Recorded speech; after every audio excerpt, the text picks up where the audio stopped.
কি বিয়া করলি বাবা মদন, 14 গোষ্ঠী খাওয়াইলি সদন। কয় এটার মানে কি জানেননি? এক লোকে বউ দেখতে দেখতে মনে করেন ঘটককে হয়রান বানাই লিছে। তো ঘটক রাগ কইরা তার এক ছেলেরে মেয়ে সাজাইয়া দেখাইছে। দেখানোর পরে তার তো পছন্দ হয়েছে, হওয়ার পরে এটা বিয়া করছে। বিয়া করার পরে যখন বাসর রাত করতে গেছে না, তখন তাও ছেলে সেও ছেলে, তো এক ছেলেরে দিছে কাম করিয়া। দেওয়ার পরে পরের দিন সকালে উঠে কেমনে করবো যে বউ আমারে কাম করে দিছে, মানে খুব দ্রুত বিষয় টিসা লইয়া 1 সপ্তাহের ভিতরে মনে করেন প্রবাসে আইসা বসছে। আইসা আর বাড়িতে খবর টবর নেয় না।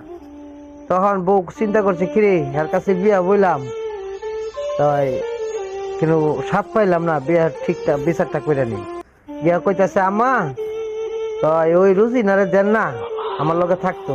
হ্যাঁ ননদরা আর কি দিছে। পরে ননদ দিছে কাম কইরা, তো ননদ শর্মে কয়তারে নাই। পরের দিন কই কি মা আমি যাইতাম না, তুই যা। তো গিয়ে কইছে আম্মা ও রুজিনা যে তো যাইতো না, তো আমনি আয়েন। তো হের মা গেছে গেছে পরে দিছে হের মারে ফোন দেয়া। দেওয়ার পরে কইতাছে সকালবেলা উঠটা পুতরে ফোন দিয়া, কি বিয়া করে থুয়ে গেলি বাবা মদন, খাওয়াইলি 14 গোষ্ঠী সদন। কইস না গো মা দুঃখের কথা, আইজ জানে আমার হুগার ব্যথা।